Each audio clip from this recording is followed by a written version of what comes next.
नमस्कार। Amnesty international नेपालको सहयोगमा तयार पारिएको कार्यक्रम मानव अधिकार संवादमा यहाँहरूलाई हार्दिक स्वागत छ। मानव अधिकारसँग जोडिएका विभिन्न विषयवस्तुमा केन्द्रित रहेर यो कार्यक्रम तयार पारिएको छ। म कार्यक्रम प्रस्तुता देवेन्द्र बस्नेत। आदरणीय श्रोता, यो कार्यक्रम देशभरका 17वटा एफएम रेडियोहरूबाट सुन्न सकिनेछ। साथै पोडकास्ट मार्फत पनि यो कार्यक्रम सुन्न सकिनेछ। आदरणीय श्रोता, मानवाधिकार शिक्षा प्रवर्धनमा टेवा पुर्याउने उद्देश्यले यो कार्यक्रम तयार पारिएको हो। यो कार्यक्रममा मानव अधिकारका विभिन्न सवालहरूको बारेमा चर्चा र विश्लेषण गर्नुका साथै विषय विज्ञ, अधिकारवाहक व्यक्ति वा समुदायसँगको कुराकानी र छलफललाई हामी यो कार्यक्रममा समावेश गर्दछौं। कार्यक्रमको तेस्रो अंकमा हामी आज जलवायु न्यायका विषयमा केन्द्रित हुनेछौं। कार्यक्रममा पुनः यहाँहरूलाई हार्दिक स्वागत छ। विश्वव्यापी रूपमा पृथ्वीको तापमान र मौसमको स्वरूपमा लामो अवधिमा हुने परिवर्तनलाई जलवायु परिवर्तन भनिन्छ। जलवायु प्राकृतिक रूपमा नै परिवर्तनशील छ, तर हालको जलवायु परिवर्तन विश्वव्यापी तापमानमा हुन पुगेको वृद्धिका कारण भएको हो। यसको मुख्य कारकमा हरित गृह ग्यास उत्सर्जन गर्ने मानवीय गतिविधिहरू हुन्। यी गतिविधिले वायुमण्डलको संरचनामा बदलाव ल्याउनुका साथै वजन तहमा क्षयीकरण समेत हुन पुगेको छ र सूर्यबाट आउने तापक्रमको मात्रा पृथ्वीमा आवश्यकता भन्दा बढ़ी रहेर पृथ्वीको औसत तापक्रम वृद्धि हुन पुगेको छ। आजको कार्यक्रममा हामी जलवायु परिवर्तन र मानवाधिकार, जलवायु प्रेरित आप्रवासन, जलवायु केन्द्रित लैंगिक असमानता र महिला हिंसा, जलवायु परिवर्तन विरुद्धको कार्यमा मानवाधिकार संरक्षणको आवश्यकता, यसको प्रभाव न्यूनीकरणका लागि राज्यको दायित्व लगायत विषयहरूमा केन्द्रित रहनेछौं। यस सम्बन्धी जलवायु न्यायका लागि कार्यरत अभियन्ता तथा जलवायु परिवर्तन र मानव अधिकारका विषयमा जानकारहरूसँग हामी कुराकानी गर्नेछौं। आदरणीय श्रोता, मानवाधिकार प्रभावित पार्ने अन्य धेरै कारणहरूमध्येको एक महत्वपूर्ण तत्व जलवायु परिवर्तन हो। जलवायु परिवर्तनका कारण समुद्री सतहको वृद्धि, प्रतिकूल मौसमी घटनाहरू, अम्लीय वर्षा, खडेरी, जैविक विविधतामा ह्रास, प्रदूषण, मरूभूमिकरण, रोग र तापक्रम वृद्धिका कारण धेरै समुदायको जीवन र जीविकोपार्जनमा समस्याहरू सिर्जना भएको छ। जलवायु संकट अभूतपूर्व अनुपातको मानवाधिकार संकट हो। जलवायु परिवर्तनले वर्तमान र भावी पुस्ताको नागरिक, राजनैतिक, आर्थिक, सामाजिक र सांस्कृतिक अधिकारहरूको उपभोग र अन्ततः मानव जातिको भविष्यलाई नै खतरामा पार्दछ। जलवायु परिवर्तनसँग सम्बन्धित प्रभावहरूले कुनै देश वा समुदायलाई असर गर्दा त्यसको अप्रत्यक्ष प्रभावहरूले सम्मानपूर्वक बाँच्न पाउने अधिकारको उपभोगलाई गम्भीर रूपमा क्षयीकरण गर्न सक्छ, विभिन्न स्वतन्त्रताहरूलाई खतरामा पार्न सक्छ र कैयन अवस्थामा कुनै समुदायको सांस्कृतिक अस्तित्वलाई समेत जोखिममा पार्न सक्छ। उदाहरणका लागि विश्व स्वास्थ्य संगठनले जलवायु परिवर्तनले औलो, कुपोषण, पखाला र गर्मीले हुने तनावका कारण सन् 2030 देखि सन् 2050 को बीचमा प्रतिवर्ष 2,50,000 थप मृत्यु हुने अनुमान गरेको छ। विश्व खाद्य कार्यक्रमले जलवायु परिवर्तनले सन् 2050 सम्ममा विश्वव्यापी भोकमरी र कुपोषणमा 20% वृद्धि हुने अनुमान गरेको छ। आदरणीय श्रोता, जलवायु परिवर्तन र मानवाधिकारको के सम्बन्ध हुन्छ, यसबारे अब चर्चा गरौं। संयुक्त राष्ट्रसंघीय पर्यावरण कार्यक्रमका अनुसार जलवायु परिवर्तनले विश्वभरिका व्यक्ति तथा समुदायको जीवन, स्वास्थ्य, भोजन जस्ता मौलिक अधिकारका लागि गम्भीर खतरा निम्त्याएको छ। यसले हरेक मानिसको पर्याप्त जीवनस्तरसँग बाँच्न पाउने हकमा पनि असर पारेको छ। जलवायु संकटको सामना गर्न मानवाधिकारको संरक्षण र सम्मान अपरिहार्य छ। अन्तर्राष्ट्रिय मानवाधिकार कानून अन्तर्गत राज्यहरूमा जलवायु संकटको सामना गर्नुपर्ने कानूनी र बाध्यकारी दायित्वहरू छन्। राज्यहरूले जलवायु परिवर्तनबाट हुने अनुमान गर्न सकिने दीर्घकालीन हानिहरू सहित मानवाधिकार सम्बन्धी हानिलाई रोक्नका निम्ति पर्याप्त उपायहरू लिन विफल भएको खण्डमा उनीहरूले मानवाधिकार कानून अन्तर्गतको आफ्नो दायित्वहरू उल्लंघन गरेको ठहर छ। अन्तर्राष्ट्रिय मानवाधिकार कानूनले कानूनी रूपमा बाध्यकारी विस्तृत दायित्वहरू प्रदान गरेको छ, जसलाई जलवायु परिवर्तन सम्बन्धी प्रभावकारी नीति र उपायहरूको माग गर्न प्रयोग गर्न सकिन्छ। राज्यहरूको कानूनी दायित्व कार्यान्वयनमा ल्याउनका निम्ति मानवाधिकार कानूनले विस्तृत माध्यमहरू पनि प्रदान गर्दछ। आदरणीय श्रोता, जलवायु संकटको सामना गर्न महत्वाकांक्षी कदम नचाल्ने कार्य मानवाधिकारको उल्लंघन ठहर छ। सम्भावित प्रकोपबाट बच्नका लागि आवश्यक पर्ने भनी वैज्ञानिकहरूले बताएका साहसी र अभूतपूर्व उपायहरू लागू गर्ने राजनैतिक इच्छा शक्ति धेरै सरकार र विशेष गरी हरित गृह ग्यास उत्सर्जन गर्ने देशका सरकार र जलवायु संकटको लागि ऐतिहासिक रूपमा जिम्मेवार राष्ट्रका सरकारहरूले अझै पनि राख्दैनन्। सन् 2015मा अपनाइएको सरकारहरूको पहिलो चरणको उत्सर्जन घटाउने योजनाहरूले सन् 2100 सम्ममा कम्तीमा तापक्रम 3 डिग्री सेल्सियसको वृद्धि हुने बाटोमा डोर्याउँछ।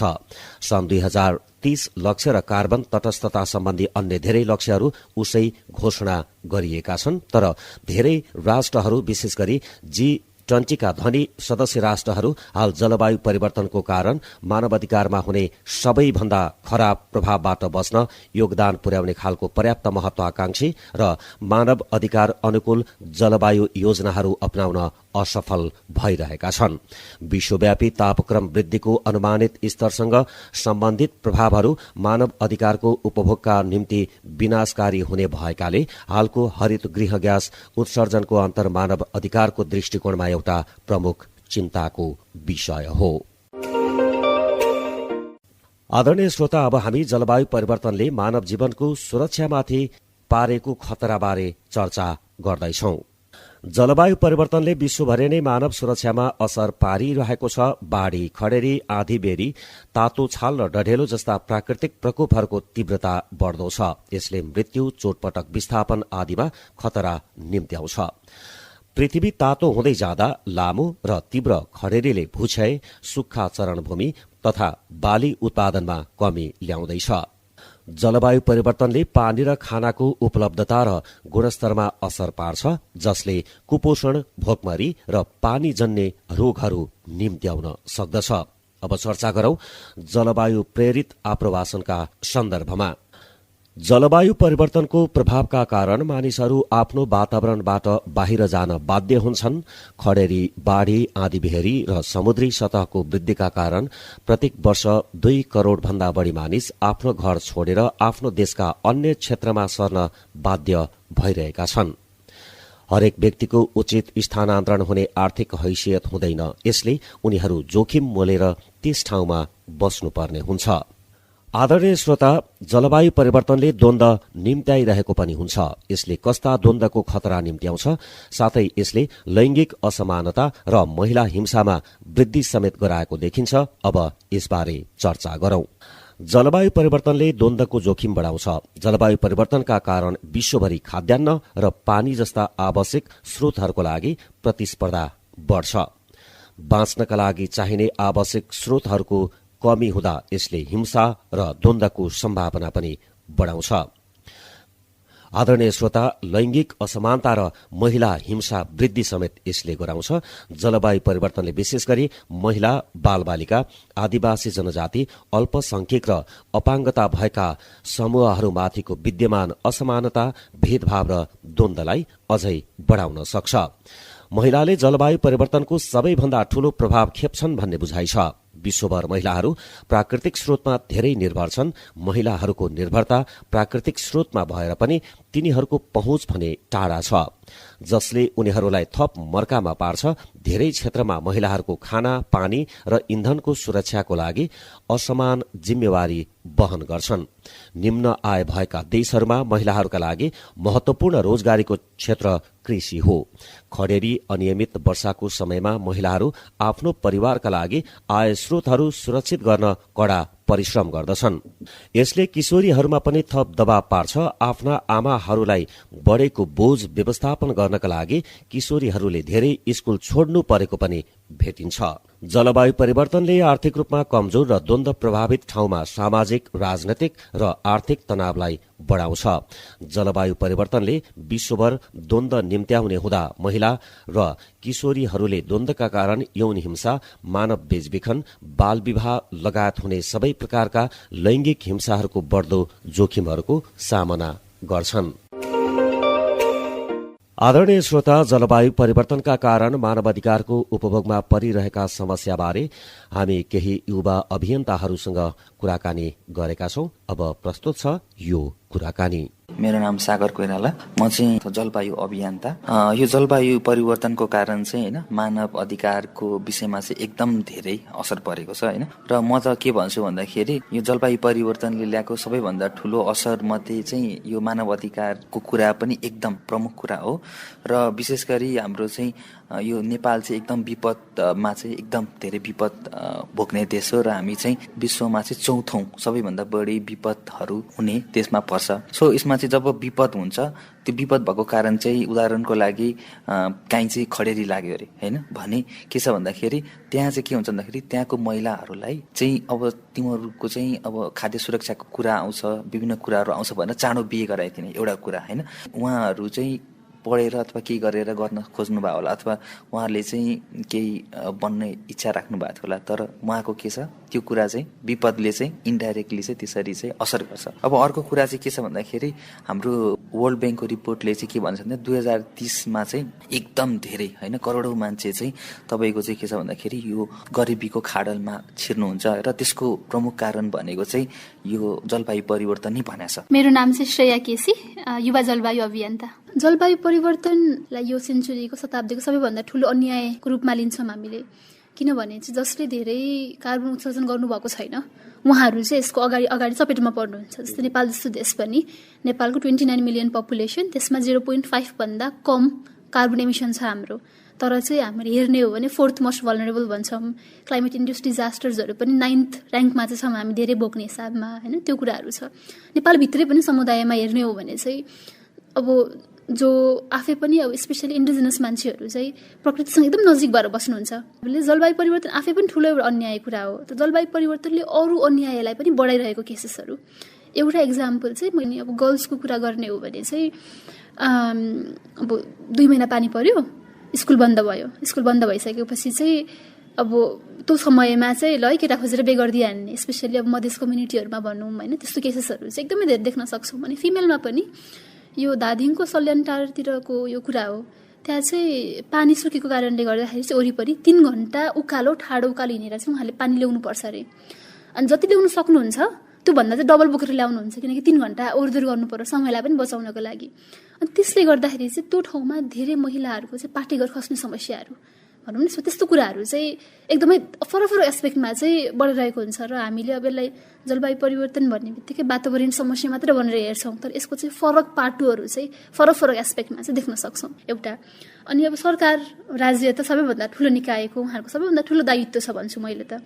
अब मेन भनेको पोलिसीहरू बनाउने भयो होइन। नेपालले अब राष्ट्रिय अनुकूलन योजना पनि बनाएको छ, नेपालले दोस्रो राष्ट्रिय निर्धारित योजना भनेर क्लाइमेट चेन्जमा कस्तो कामहरू गर्ने भनेर बनाएको छ। अब अम्ब्रेला पोलिसी भन्छौँ, नेसनल क्लाइमेट चेन्ज पोलिसी 2019मा बनाएको छ। त्यसमा हेर्ने हो भने 80% बजेट चाहिँ स्थानीय तहमा जानुपर्छ भनेर भनिएको छ। त्यो कामहरू भइरहेको छ। र पहिलाभन्दा अहिले चाहिँ जुन त्यो सेन्सिटिभिटी हो उहाँहरूको पनि क्लाइमेट चेन्ज के रहेछ त, कसरी काम गर्नुपर्ने त्यो बढेको देख्छु मैले। प्रोभिन्स लेभलमा, लोकल लेभलमा अब 753 जुन छ अब लोकल पालिकाहरू, त्यसमा अझै पनि जुन हिसाबले पुग्नुपर्ने हो त्यो नपुगेको देखिन्छ। र अस्ति भर्खर COP28 भयो, त्यसमा पनि नयाँ फाइनेन्सियल प्लेजेसहरू भएको छ। लस एन्ड ड्यामेज फन्डमा अराउन्ड $800 मिलियन चाहिँ प्लेज भएको छ। त्यो पैसालाई कसरी ल्याउने, कसरी काम गर्ने, अझै पनि हाम्रो जुन हुनुपर्ने हो त्यो अझै बढाउनु पर्छ जस्तो लाग्छ। र अर्को प्रमुख कुरा भनेको चाहिँ पोलिटिकल पार्टीहरूको एजेन्डा हुन सकेन जलवायु परिवर्तन होइन, जुन चाहिँ अब बाहिरतिर हेऱ्यौँ भने चाहिँ ग्रिन पार्टी भनेर खोलिएको छ। इन्डियामै पनि धेरैजनाहरूले चाहिँ ल जलवायु परिवर्तन वातावरण भनेर समात्नु भएको छ एजेन्डा। हाम्रोमा अलिअलि आयो अस्तिको पालिको पोलिटिकल मेनिफेस्टोमा उहाँहरूको पार्टीको होइन, तर पनि त्यो जुन हिसाबमा आउनुपर्ने, हाम्रो त देश चलेकै भनेको एउटा एग्रिकल्चर भयो, टुरिज्म भयो, अर्को भनेको बाहिर जाने होइन, सबैलाई त असर गरिरहेको छ नि त। भनिसकेपछि जुन हिसाबमा त्यो आउनुपर्ने अग्रसरता त्यो अझै पनि देख्दैन म। एउटा देख्न सक्ने हामीले प्रोग्रेस भनेको चाहिँ पहिला युवाको बारेमा कुरै हुँदैन थियो, अहिले चाहिँ एटलिस्ट युवा कुरा सुन्नुपर्छ भनेर छ। मेरो नाम चाहिँ अर्णव चौधरी। अब जलवायु परिवर्तन रहेन, जलवायु परिवर्तन भएर सकिसक्यो, जलवायु सङ्कट आइसकेको छ भन्ने कुरा हामीले, किनभने यहाँ चाहिँ हामी प्रभावको कुराहरू गर्दैछौँ र अहिले हामी मानव अधिकारको जुन कुरा गर्दैछौँ त्यो चाहिँ मानव अधिकारीय दृष्टिकोणबाट हेर्दाखेरि हामीले मानिसहरूलाई चाहिँ कस्तो प्रभाव पारेको छ भन्ने हेर्ने होला। र यदि मानव अधिकारको हनन भइरहेको छ भनेपछि पक्कै पनि नकारात्मक असर परिराखेको छ। र हाम्रो देशलाई हेर्ने हो भने, एउटा टेरिटोरी हेर्ने हो भने र हाम्रो यहाँको समाजलाई हेर्ने हो भने चाहिँ यो पहिल्यैदेखि विभेदकारी समाज रहेको छ, एउटा सोपानमा निर्मित समाज रहेको छ। सबभन्दा माथि एउटा समुदाय रहेको छ भने सबभन्दा दलनमा परेको अर्को समुदाय पनि छ। र यो चाहिँ कसरी मैले न्यायको पक्षलाई हेर्छु भनेपछि हाम्रो यहाँ पनि जलवायु परिवर्तनले पार्ने असर भनेको सबैले समान कहिले पनि हुँदैन। फरक समुदाय, फरक व्यक्ति, फरक भूगोलका मानिसहरूलाई फरक फरक तरिकाले चाहिँ यसले प्रभाव पार्छ। भन्दा दलित समुदायले बढी प्रभाव पारिराखेको छ। आदिवासी जनजाति समुदाय झन् प्रकृतिसँग सधैँ नजिक भएको हुनाले, प्रकृतिमा प्रभाव पार्ने हुनाले उनीहरूलाई नै असर पारिरहेको अवस्था छ। आदरणीय श्रोता, अहिले तपाईहरू सुन्दै हुनुहुन्छ एमनेस्टी इन्टरनेशनल नेपालको सहयोगमा तयार पारिएको कार्यक्रम मानव अधिकार संवाद। यहाँहरूलाई पुनः कार्यक्रममा हार्दिक स्वागत छ। आदरणीय श्रोता, जलवायु परिवर्तनका कारण भइरहेका समस्याबारे हामीले चर्चा गर्यौं। अब जलवायु परिवर्तनका कारण नेपाल कति जोखिममा छ भन्ने विषयमा एक सामग्री प्रस्तुत गर्दैछौं। जलवायु परिवर्तनका लागि कम जिम्मेवार देशहरू प्राय सबैभन्दा बढी प्रभावित हुन्छन्। नेपाल पनि उच्च जोखिममा छ। नेपालमा तापक्रम वृद्धि तराईभन्दा हिमाली क्षेत्रमा बढ़ी देखिएको छ। अहिले नै विश्व तापक्रम 1.1 डिग्री सेल्सियसले बढ़ेको छ। त्यसलाई 1.5 डिग्रीमा सीमित पार्दा पनि हाम्रो हिमाली क्षेत्रको 1/3 हिउँ पग्लिने इसी मोडको अध्ययनले देखाएको छ। अर्थात विश्वले कबूल गरे बमोजिम नै तापक्रम वृद्धिको गति घटाउन सके पनि हिमाली देशहरूका निम्ति यो अपर्याप्त हुन सक्छ। जलवायु परिवर्तनका कारण हुने उथलपुथलबाट जोगिने अनुकूलन गर्न नेपाललाई यही दशकभित्र थप 49 अर्ब डलर अर्थात 50 खर्ब रुपियाँ भन्दा धेरैको बोझ पर्ने सरकारको आकलन छ। खास गरी वर्षाको प्रवृत्तिमा व्यापक फेरबदल, हिमताल विस्फोटन, अनपेक्षित विपद लगायतका असरहरू झनझन बढ़ने ठानिन्छ। आदरणीय श्रोता, अब हामी जलवायु परिवर्तनले पार्ने सामाजिक र सांस्कृतिक अधिकारमाथिको प्रभाव सम्बन्धी विषय प्रस्तुत गर्दैछौं। सामाजिक र सांस्कृतिक अधिकार मानव अधिकारको महत्वपूर्ण अंग हो। यसको परिपूर्ति बिना मानव अधिकारको उपभोग गर्ने कल्पना पनि गर्न सकिँदैन। जलवायु परिवर्तनले विभिन्न समुदायको सामाजिक र सांस्कृतिक अधिकारमा पनि प्रभाव पार्दछ। यसले समुदायहरूको सांस्कृतिक पहिचान, सम्पदा र परम्परालाई खतरामा पार्न सक्छ। विशेषतः आफ्नो अस्तित्वका लागि जमिन, समुद्र र प्राकृतिक स्रोतहरूमा निर्भर हुनेहरूको जीवन यापनको तरिकामा पनि यसले असर गर्छ। समुद्री सतहको वृद्धिले विभिन्न सांस्कृतिक सम्पदाहरू डुबानमा परेको, तापक्रम वृद्धिले भवनहरू र स्मारकहरूको भौतिक क्षति गर्ने जस्ता घटनाहरू देखिएका छन्। जलवायु प्रेरित आप्रवासनका कारण मानिसहरूले आफ्नो पुर्खौंदेखिको वासस्थान छोड्नुपर्छ, जसका कारणले गर्दा आफ्नो संस्कृति र रीतिथिति पनि मासिन्छ। आदरणीय श्रोता, जलवायु परिवर्तन विरूद्धको कार्यमा मानवाधिकारको संरक्षणको आवश्यकता कति छ भन्ने विषयमा अब चर्चा गरौं। जलवायु परिवर्तनका चुनौतीहरूलाई सामना गर्दा मानवाधिकारका सिद्धान्तलाई पनि आत्मसात गर्नुपर्छ र त्यसै अनुकूलका कदम चाल्नुपर्छ।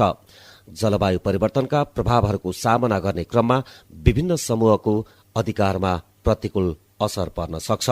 जस्तै जीवाश्म इन्धनमा आधारित उद्योग, कम्पनी र परियोजनाले कतिपय समूहहरूको अधिकारमा प्रतिकूल असर पार्न सक्छ।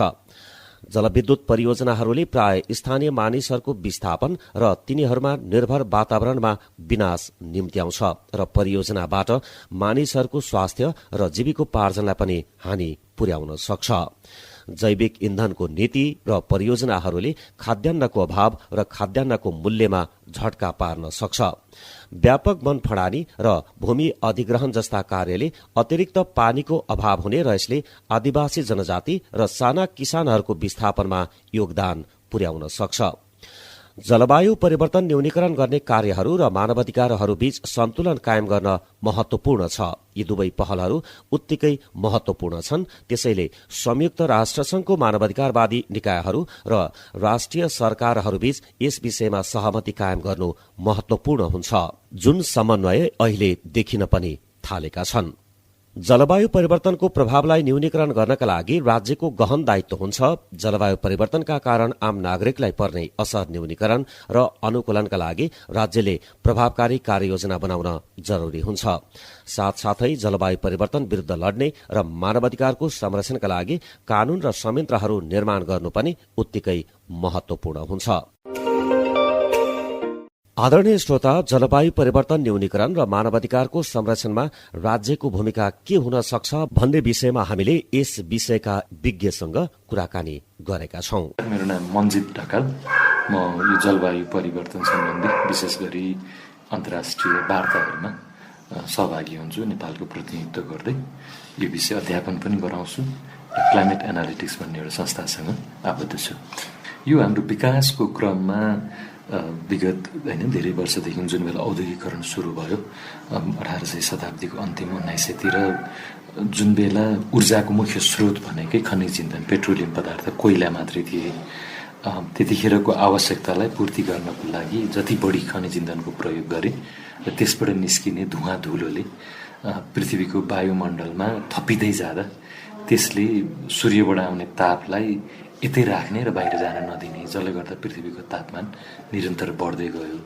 पृथ्वीको तापमान निरन्तर बढ्दै गइसकेपछि त्यसले यहाँ पानी पर्ने समयमा आउने फेरबदल, यदि कृषिलाई त मुख्य पानीकै स्रोतहरू भए, यसले मौसमी प्रक्रियामा आउने परिवर्तन, जसले समयमा पानी पर्ने नपर्ने लगायतका कुराहरू, बोट बिरुवालाई चाहिने चाहिँ एउटा वातावरण बिग्रिने अथवा मानव जातिलाई पनि लगायतका यी असरहरू पर्ने चाहिँ देखेको रहेछ। अब यसको प्रमुख समस्या सृजना गरेको चाहिँ मान्छे आफैले, है, मानव आफैले। तर यसको असर पनि सबैभन्दा बढी मानिसलाई नै पर्ने भयो। पहिलो यसलाई हामीले पानीको दृष्टिकोणबाट हेर्न सक्छौँ। जलवायु परिवर्तनका कारण, मौसमी जुन फेरबदलका कारण, अथवा यसले पानी पर्ने समयमा र पानी पर्ने मात्रामा आउने बदलाव, जसले गर्दाखेरि प्रकृतिलाई नजिक बनाएर जीविकोपार्जन गर्ने समुदायलाई सबैभन्दा बढी असर गर्यो। उदाहरणको लागि जो कृषि पेसामा आश्रित छन् अथवा जो वन जङ्गलको स्रोतहरूलाई लिएर अथवा मत्स्य पालन लगायत यी खालका क्षेत्रमा जसले आफ्नो जीविकोपार्जन गरेका छन् उनीहरूलाई त प्रत्यक्ष असर गर्ने भयो।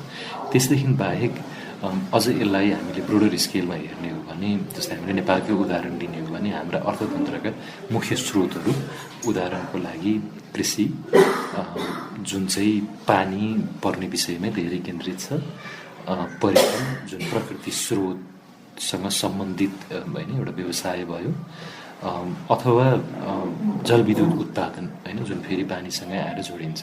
र चौथो र सबैभन्दा प्रमुख अहिले हामीले विचार गर्नुपर्ने हाम्रो आय स्रोतको रेमिटेन्स, जुन विश्वमा सबैभन्दा तापमान वृद्धि मध्ये सबैभन्दा बढी तापमान वृद्धि चाहिँ मध्यपूर्वमा मिडल इस्टका देशमा भइरहेछन्, जहाँ नेपाली कामदारहरू मध्ये 80% भन्दा बढी चाहिँ मलेसिया र मध्यपूर्वमै रहेको अवस्था छ। भनेपछि त्यो क्षेत्रमा जहाँबाट हाम्रो आम्दानीको मुख्य स्रोत भइरहेको छ, त्यहाँ सबैभन्दा बढी तापमान वृद्धिले उनीहरूको जीविकोपार्जनमा जीवनयापन सहज बनाउनलाई गाह्रो भइरहेको अवस्था छ।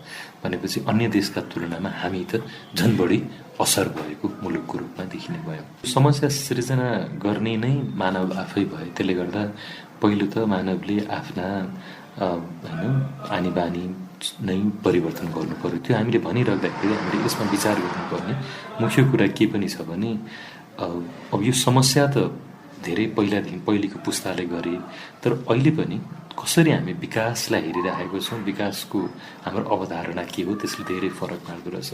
कार्बन उत्सर्जन बढी गर्ने मुलुकहरू पहिले विकसित मुलुकहरूले धेरै गरे। अहिले विकसितले त गरे त्यही हिसाबमा त्यही द्रुत गतिमा विकास भइरहेका विकासोन्मुख देशहरू, उदाहरणको लागि हाम्रा छिमेकी देशहरूले पनि त्यही हिसाबको कार्बन उत्सर्जन गर्न थाले, किनभने उनीहरूले पनि त्यही तरिकाको विकासको अवधारणालाई अघि बढाए। हाम्रो देशको अवस्था चाहिँ यसमा फरक रह्यो, किनभने हाम्रो ऊर्जाको स्रोत पनि फरक भयो। होइन जलविद्युत जुन चाहिँ स्वच्छ ऊर्जाको रूपमै गणना हुन्छ भनेपछि हामी पहिले नै एक हिसाबको सकारात्मक बाटोमा छौँ। अब ऊर्जाको स्रोत त राम्रो होइन स्वच्छ नै रह्यो, यसलाई प्रयोग गर्ने बारेमा पनि हामीले चाहिँ हेर्नुपर्ने रहेछ देशले। अब हामीसँग चाहिँ स्वच्छ ऊर्जा हुँदाहुँदै फेरि हामी प्रयोग चाहिँ पेट्रोलियम पदार्थको बढी गर्ने होइन, जुन हामीसँग फेरि हामी आफै उत्पादन पनि गर्दैनौँ, गऱ्यौँ भने त्यसले पहिलो त हाम्रो अर्थतन्त्रलाई पनि असर गर्यो। दोस्रो त यसले हाम्रो होइन यहाँको स्वास्थ्यको अवस्था यसले चाहिँ होइन प्रदूषण लगायत भएकोले गर्दा मानव आफैले यसले धेरै असर गर्ने भयो। यसलाई अझ निहालेर हेर्दाखेरि के देखिन्छ भने गएको वर्ष हामीले झन्डै 3 खरब रुपियाँको नेपालले पेट्रोलियम पदार्थ आयात गऱ्यौँ, जुन बेला हाम्रो कुल निर्यात भनेको 1 खरब 75 अर्ब जतिको हाराहारीमा छ। भनेपछि हामी एउटै सामान झन्डै डबल हाम्रो निर्यातभन्दा आयातको एउटै सामान हामी डबल जतिमा होइन त्योभन्दा बढी डबल जतिमा लिइरहेको छौँ, जसले यो ट्रेड डिफिसिट होइन व्यापार घाटा त प्रत्यक्ष देखिने नै भयो। भनेपछि हाम्रा विकासका अवधारणाहरू छनौट गर्दाखेरि कस्ता कुरामा हामी विचार गर्छौँ त्यसले पनि फरक पार्ने रहेछ। अब समग्रमा हेर्दाखेरि चाहिँ फेरि हामीले के पनि विचार गर्नुपर्छ भने एउटा समुदाय अथवा एउटा जसलाई जीविकोपार्जन गर्नै गाह्रो भइरहेको एउटा होइन कसैको उदाहरण लिइराख्दाखेरि उसलाई तिमीले भोलिदेखि नै आफ्नो आनीबानी सुधार, भोलिदेखि तिमी प्रदूषण नगर, वनजङ्गल नकाट, अथवा तिमी चाहिँ होइन पेट्रोल डिजलको गाडी छोडेर बिजुलीको गाडी कुदाऊ, साइकल कुदाऊ भन्न पनि हामी सक्दैनौँ। किनभने त्यो आर्थिक पक्षलाई पनि विचार गरिनुपर्छ र यसलाई र यो चाहिँ उनी एक प्रकारको व्यक्तिको र समुदायको मानव अधिकारसँग पनि जोडिएर आउँछ। त्यसैले गर्दा अन्तर्राष्ट्रिय वार्ताहरूमा हामीले यो विषयलाई जस्ट ट्रान्जिसन भन्ने एउटा कन्सेप्ट लिन्छौँ। त्यो भनेको यदि जलवायु परिवर्तनको समस्यालाई समाधान गरिराख्दाखेरि कसैको जीविकोपार्जनलाई, कसैको विकासको उसको अधिकारलाई पनि असर गर्छ भने त्यसलाई न्यायोचित तरिकाले हेरिनुपर्छ भनेर भनिन्छ। त्यसैले गर्दा त्यो पक्ष पनि रहन्छ हामीले समाधानका कुरा गरिराख्दाखेरि। अन्तर्राष्ट्रिय स्तरमा हामीले विशेष गरी संयुक्त राष्ट्र सङ्घको होइन तत्वावधानमा रहेर अहिलेसम्म चाहिँ विभिन्न सहमतिहरू भएका छन्। त्यसमा प्रमुख त हामी 2015मा भएको पेरिस एग्रिमेन्टलाई लिन्छौँ, जसले पृथ्वीको तापमानलाई औद्योगिकरण पश्चात जुन हिसाबले झन्डै 1 डिग्री औसतले बढिसक्यो तापमान, त्यसलाई 1.5 डिग्रीभन्दा बढ्न नदिने सहमति जनाएको छ। त्यही सहमति अनुसार विकसित राष्ट्र र जो राष्ट्र अझ बढी सक्षम छन् उनीहरूले चाहिँ धेरैभन्दा धेरै कार्बन उत्सर्जन घटाउने, कम आय स्रोत भएका देशहरूले आफूले सके जति गर्ने तर उनीहरूलाई आर्थिक सहयोग पनि उपलब्ध गराउनु पर्ने भन्ने खालका दायित्वहरूको होइन रहेर सहमति चाहिँ गरिएको छ। अब रहन्छ विशेष भूमिका होइन राष्ट्रिय स्तरमा विभिन्न देशले गर्नुपर्ने। नेपाल लगायतका र नेपाल जस्तै देशहरूलाई हामीले हेर्ने हो भने तुलनात्मक रूपमा हामी राम्रै गरेको देशको रूपमा गणना हुन्छौँ। किनभने हामीभन्दा अझ आर्थिक हिसाबले अप्ठ्यारामा परेका विशेष गरी अफ्रिकाका राष्ट्रहरूको त अवस्था हामीभन्दा अझ गम्भीर छ। किन हाम्रो अवस्था राम्रो रह्यो त भन्दा अघि मैले भने जस्तै पहिलो त हामी यो समस्या सिर्जना गर्नमा हाम्रो योगदान रहेन। किनभने पहिलो त हामीले विकास पनि गरेनौँ, विकासको दौडमा हामी पछाडि रह्यौँ। जुन बेला विश्व चाहिँ औद्योगिकरणमा लागिरहेको थियो, हामी विभिन्न चाहिँ हाम्रो व्यवस्था परिवर्तन लगायतका विषयहरूमा हामीले समयमा अल्मलिएको देखिन्छ विश्व मानचित्रलाई हेर्दा। र जुन बेलादेखि हामीले औद्योगिकरण गर्छु भनेर अगाडि बढ्यौँ त्यो बेला हाम्रो ऊर्जाको स्रोत पनि स्वच्छ होइन हरित होइन विद्युतीय ऊर्जा हाइड्रो पावर थियो र यसलाई प्रयोग गर्ने हिसाबमा पनि अहिले आएर हामी जस्तो विद्युतीय गाडीहरू, खाना पकाउनको लागि बिजुलीका चुल्हा लगायतहरू चाहिँ अवधारणाहरूलाई होइन अगाडि लिएर आएका छौँ। वन संरक्षण गर्नमा हाम्रो भूमिका सकारात्मक हिसाबले हेरिन्छ। नेपालले 45% भूभाग चाहिँ वन रहिराख्ने भनेर भनेको छ। तर यी सबै कुरा भनिराख्दाखेरि यसले मानिसहरूको यहाँका जनताको जीविकोपार्जनमा यसले कति सहयोग पुग्छ पुग्दैन होइन ती कुराहरूलाई पनि विचार गरिनुपर्ने हुन्छ। अब सँगसँगै हामीले नीति निर्माणमा त हामी अझ सकारात्मक नै देखिन्छौँ होइन प्रगति नै गरेको देखिन्छ। अब यसलाई कार्यान्वयन गर्ने हिसाबमा चाहिँ अझ केन्द्र सरकार को त ठुला परियोजनाहरूमा भूमिका हुन्छ, तर विशेष गरी स्थानीय सरकारहरूको चाहिँ किनभने जो चाहिँ समुदायसँग नजिक भएर काम गर्नुपर्ने हुन्छ, उनीहरूले गर्नुपर्ने दायित्व अझ बढी छ। अब त्यसले गर्दाखेरि उनीहरूले गरेनन् भनेर दोष देखाउन पनि मिल्दैन, किनभने उनीहरूलाई त्यो स्थानीय सरकारलाई काम गर्ने वातावरण बनाइदिने काम फेरि केन्द्र सरकारकै हुन्छ। उदाहरणको लागि जोखिममा रहेका समुदायहरू को हुन्, कसलाई जलवायुजन्य प्रकोपहरूले बढी असर गर्छ, कुन क्षेत्रमा बढी बजेट चाहिँ व्यवस्थापन गरिनुपर्छ होइन। उदाहरणको लागि नदी कटान भएका एरिया होइन, अथवा जीविकोपार्जन गर्न अप्ठ्यारो भइरहेका समुदायहरू, तिनको पहिचान गर्ने र त्यही हिसाबले बजेट व्यवस्थापन गर्ने कुराहरूमा चाहिँ हामीले विचार गरिनुपर्छ, जसको लागि अबको हाम्रो प्राथमिकता चाहिँ केन्द्र प्रदेश सरकारले स्थानीय सरकारलाई सहयोग गरेर जलवायु परिवर्तनको समस्यालाई समाधान गर्न एउटा मानव केन्द्रित होइन यसको चाहिँ समाधानका उपायहरू ल्याउनमा बढी केन्द्रित हुनुपर्ने देखिन्छ। मेरो नाम कुन्दन राज शर्मा हो। म एमनेस्टी नेपालमा मानव अधिकार शिक्षा अधिकृतको रूपमा कार्यरत छु। मानवलाई पार्ने प्रभाव बिस्तारै यो चाहिँ उदाङ्गिँदै गएपछि चाहिँ यो वास्तवमा मानव अधिकारको समस्या, मानव अधिकार क्राइसिस रहेछ भन्ने चाहिँ बिस्तारै हामीले चाहिँ बुझ्न थालेका छौँ। अब यसमा चाहिँ जलवायु परिवर्तनले खासमा मानव अधिकारको उपभोगमा चाहिँ गम्भीर रूपमा ह्रास लिएर आउँछ। समाजमा विद्यमान रहेको असमानताहरू जे जति पनि छन् त्यो पहुँचसँग रिलेटेड कुराहरूमा, आर्थिक सामाजिक स्रोतको बाँडफाँडको विषयहरूमा चाहिँ जुन सीमान्तीकरण छ, त्यो सीमान्तीकरणलाई पनि यसले चाहिँ जलवायु परिवर्तनले चाहिँ यसलाई चाहिँ झन् गहिरो बनाइदिन्छ। जलवायु परिवर्तनको विषयलाई मानवाधिकारको विषयबाट हेर्ने बित्तिकै मानवाधिकारका प्रिन्सिपलहरू, सिद्धान्तहरू आउँछन्। यसमा चाहिँ सम्मान, संरक्षण र परिपूर्ति भन्ने हामी भन्छौँ। अब यसमा चाहिँ संरक्षण अथवा प्रोटेक्टमा चाहिँ के आउँछ भनेदेखि कुनै पनि व्यक्तिको अधिकारको उपभोगमा कुनै किसिमको नकारात्मक असर पर्ने देखिने बित्तिकै राज्यले चाहिँ त्यो व्यक्तिलाई चाहिँ त्यो नकारात्मक असरबाट जोगाउनको लागि चाहिँ पहल गर्नुपर्छ भन्ने चाहिँ एउटा सिद्धान्त रहेको छ मानव अधिकार कानून अन्तर्गत। त्यसरी हेर्दाखेरि चाहिँ जलवायु परिवर्तनका असरहरूबाट मानव अधिकारको उपभोगमा ह्रास नहोस् भन्नको लागि सरकारले ठ्याक्क त्यहाँ ब्रेक लाउन चाहिँ पहल कदमी लिनुपर्छ। अब यसमा चाहिँ पहिलो भनेको अनुकूलन नै हो, जलवायु परिवर्तनको प्रभाव चाहिँ न्यूनीकरण गर्ने हिसाबले। अर्को चाहिँ जलवायु परिवर्तन नै हुनबाट चाहिँ रोक्ने, जुन हामी मिटिगेसन अथवा न्यूनीकरण भन्छौँ, त्यो पनि पर्छ, जसमा चाहिँ हरित गृह ग्यास उत्सर्जन कम गर्ने र वैकल्पिक ऊर्जातर्फ चाहिँ स्थानान्तरण गर्ने विषयहरू पनि पर्छन्।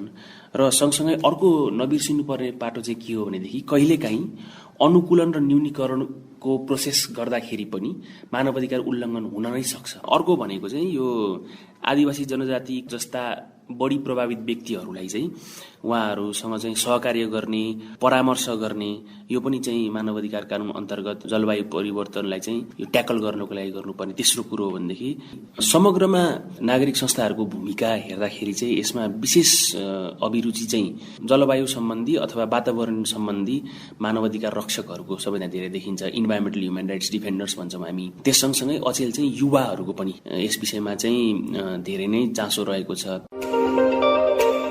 आदरणीय श्रोता, मानवाधिकार संवादको यो अंकमा आज हामीले जलवायु परिवर्तन र मानवाधिकार, जलवायु परिवर्तनका कारण देखिने समस्याहरू, जलवायु न्यायका लागि राज्यको दायित्व र यस सम्बन्धी जानकारहरूसँग गरिएको कुराकानीलाई समावेश गर्यौं।